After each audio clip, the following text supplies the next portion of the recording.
Ciao everyone. Today we are going to go over my bowel program or my bowel maintenance.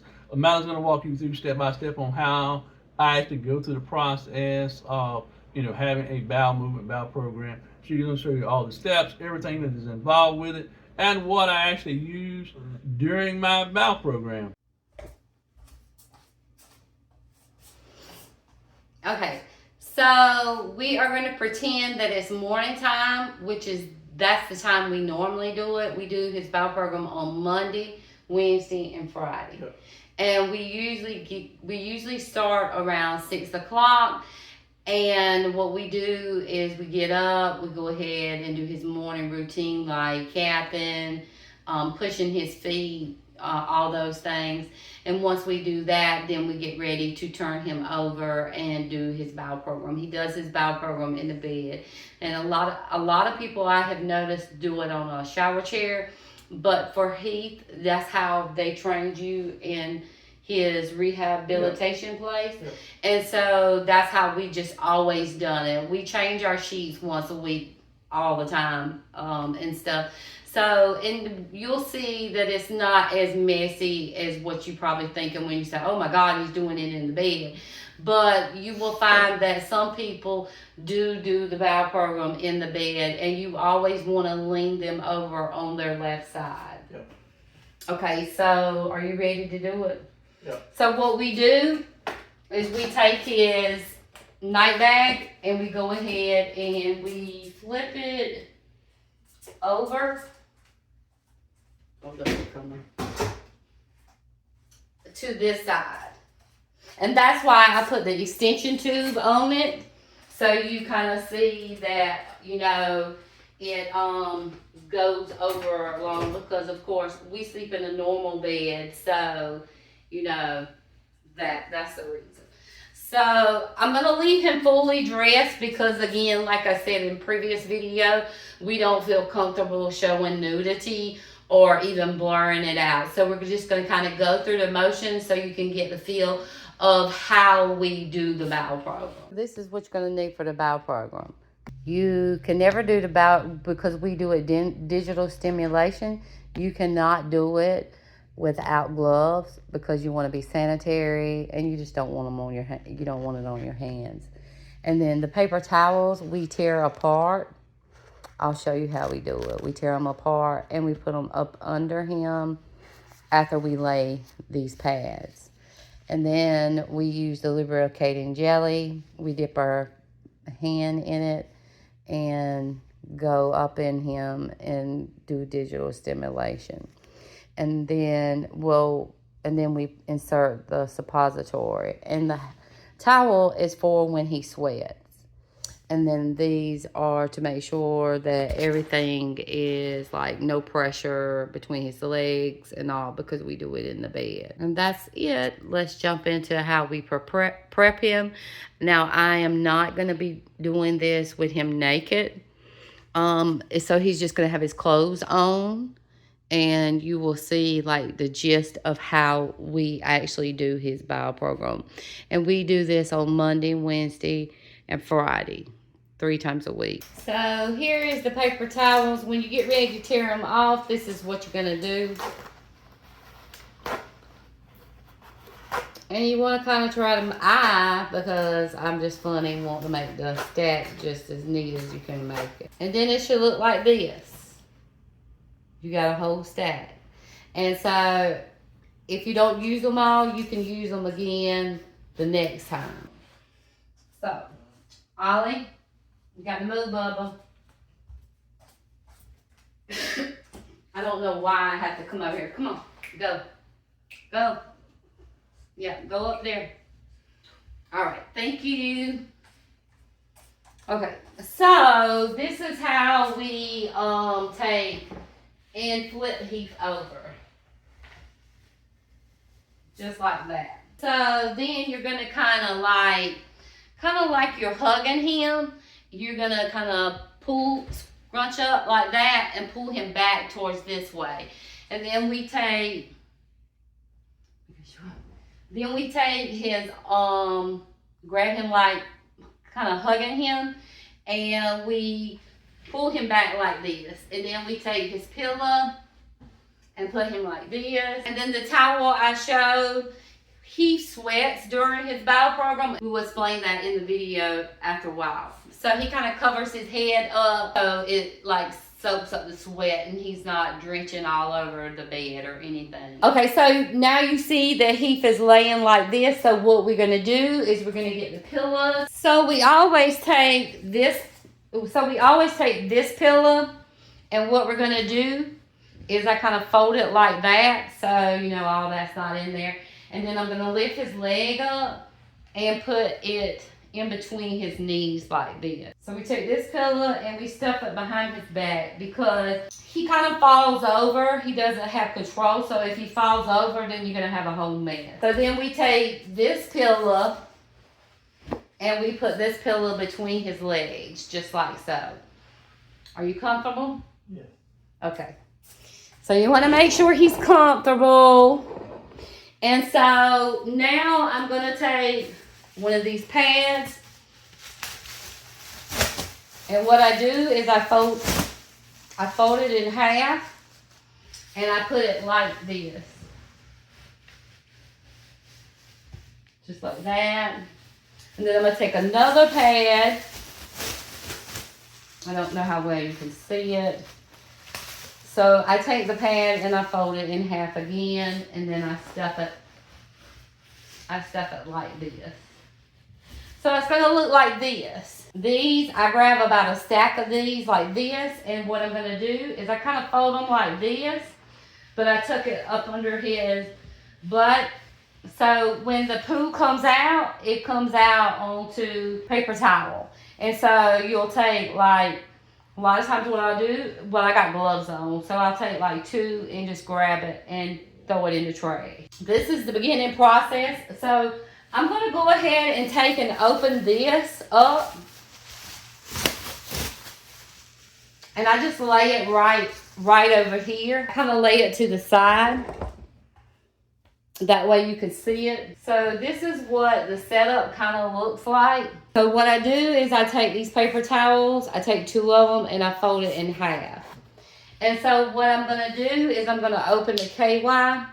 And I'm bringing it forward because I don't know how well you can see it on the messed up table. So I just put a glob of KY on here just like so.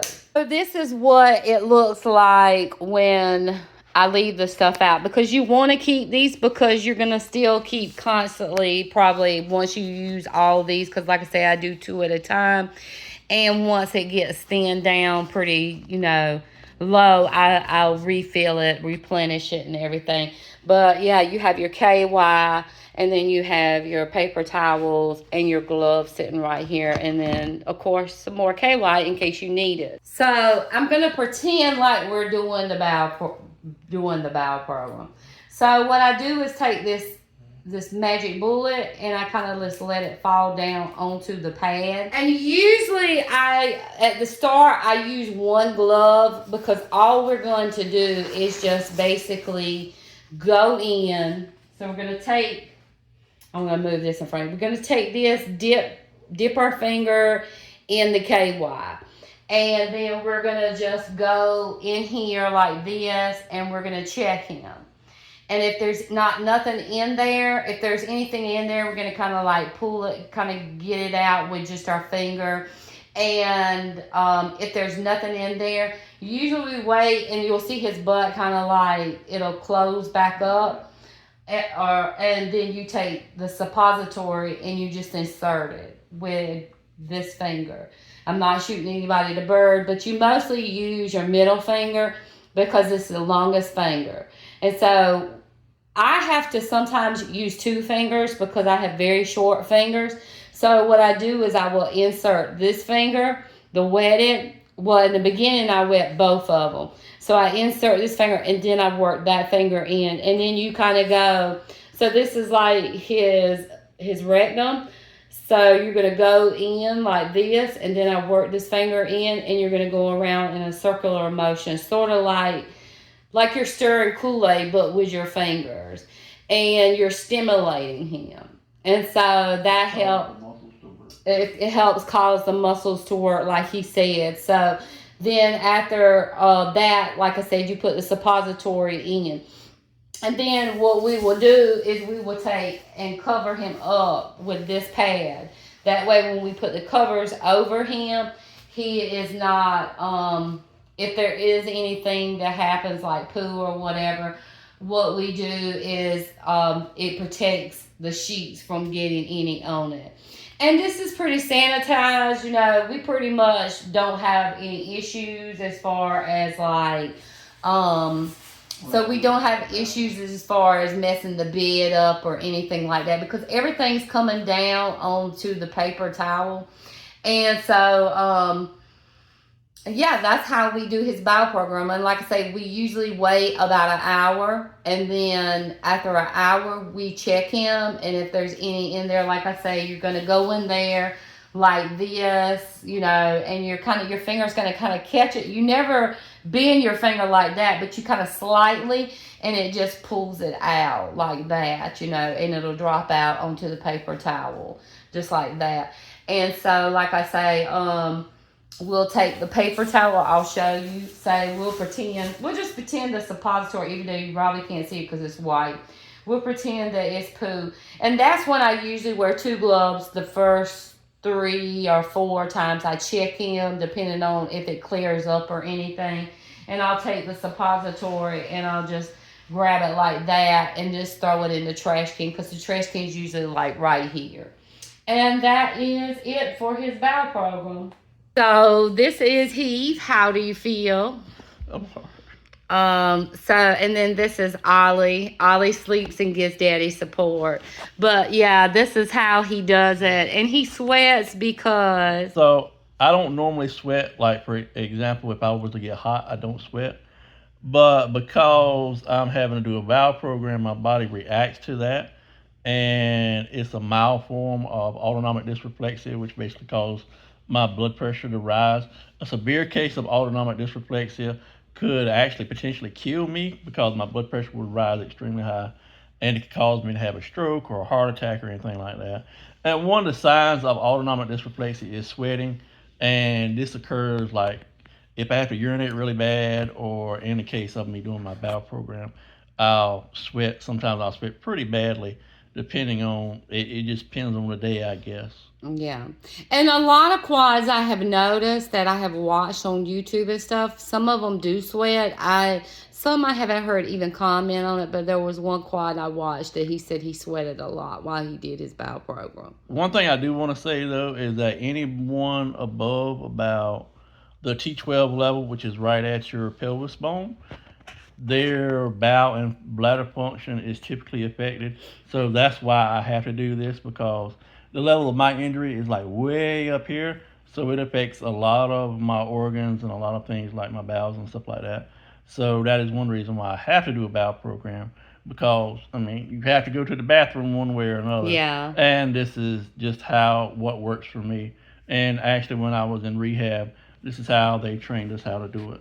Yeah, and that's how your mom trained me when we got married. That was one thing I was really scared of that would make or break our relationship, was the fact that I wouldn't be able to do it because I had never done it. Like Catherine, one time you trained me pretty much yourself how to calf.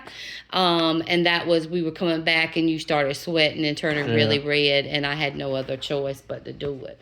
And so he trained me. So I guess when your mom and dad watch it, they'll know I already knew how to calf you, because we never told them. But it was an emergency situation, and it had to be done. Yeah. But as far as his bowel program, I knew there was a bowel program, but I never actually performed it until the day before we got married. Yeah. So, yeah, I was very nervous. I was scared because I'm very sensitive with my stomach and everything. And I was so scared that what if I couldn't do it? That was one big fear. Yeah. Would we be able to still make it, because what if I couldn't do the bowel program? Well, apparently we made it, because it's 22 years later, so. Yeah, and that's how we train our aides and all when they come in, how to do his bowel program. So, yeah, it's pretty, It's not as like it's not as much stuff as you have with his urine. But I take his bowel program way more serious because so many things could go wrong during the bowel program. And so I really make sure. I'm at a higher risk of autonomic dysreflexia using my Right. bowel program. Yeah. And typically it occurs as a result of issues like having to urinate or in regards to having to have a bowel movement. Yeah, and one thing, there is a nerve up there that you have to be careful not to touch up in the rectum. And usually it's typically with people that are paralyzed that can't feel and stuff. Mostly quads, right? Well, anybody, like I Paraplegic said, affected by it? anybody above like T12, L1 levels, which is like really, really low down at your pelvis area. Yeah. Anybody that's got any kind of spinal cord injury from right here up is susceptible to having issues with Autonomic autonomic dysreflexia. dysreflexia. Yeah, and one sign you want to make sure is sweating. So we're constantly always asking him, is he all right and everything. And I sleep during it sometimes, y'all. I'm not gonna lie. He eats during it too, y'all. Yeah, I do. It drives me crazy. I met a dude whenever I first got hurt, and I was in rehab, and they had us. You know, he had been paralyzed in a motorcycle accident. And he was down the hall. One of the nurses came in and she said, he is down there eating sardines. I said, look, I can do a lot of things, but I don't eat sardines anyway. I'm definitely not going to be eating sardines while doing this because the smell of them are terrible. Yeah, that's one thing I cannot understand is how he eats during it. But that's how he does. And you will find most quads, or at least with Heath, is when he wants to eat is when he's in the bed. Takes pressure off my stomach like when I'm sitting up. It because I don't have the stomach muscles and stuff like that, it puts a lot of pressure on my stomach, and so when I'm laid out flat, all that pressure comes off my stomach, so my stomach feels empty.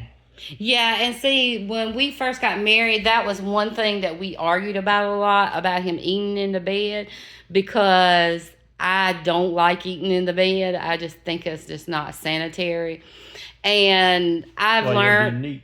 Yeah, now I've learned. And so now I do let him eat in the bed. Sometimes I eat with him, and we just make sure we keep everything clean and use lots of paper towels. We're probably keeping Paper Towel Company in brand and business. Causing more global warming by cutting down all the trees. Yeah, we use a lot of paper towels, so we are really, really, really keeping them in business. So that is it for the bowel program. That's how we do it. I would like to add that anytime you decide to change a regimen for your care, you should always talk with your healthcare professional. We are not healthcare professionals. We are just basically doing it the way he was trained through the rehabilitation center. Yeah. And his mom also had trained me prior to us getting married. And so that's just the way we always done his bowel program. And if we were to change it to maybe a faster regimen or something, we would always talk with our doctor before we use any different products or anything. But that's it for this video.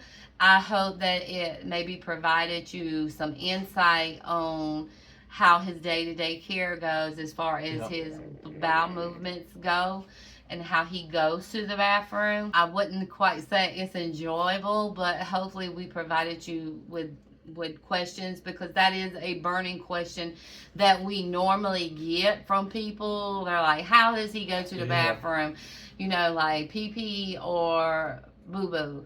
And so I wanted to do a video, but I wanted it to be where we could do the video where it didn't violate his privacy or make us feel uncomfortable in any way, because it is a question that we do get very often. Quite often. And so it's just to basically raise awareness. So, like I said, that's it for the video. I hope you learn something from it. And we will see you in the next video. Bye. Bye, y'all.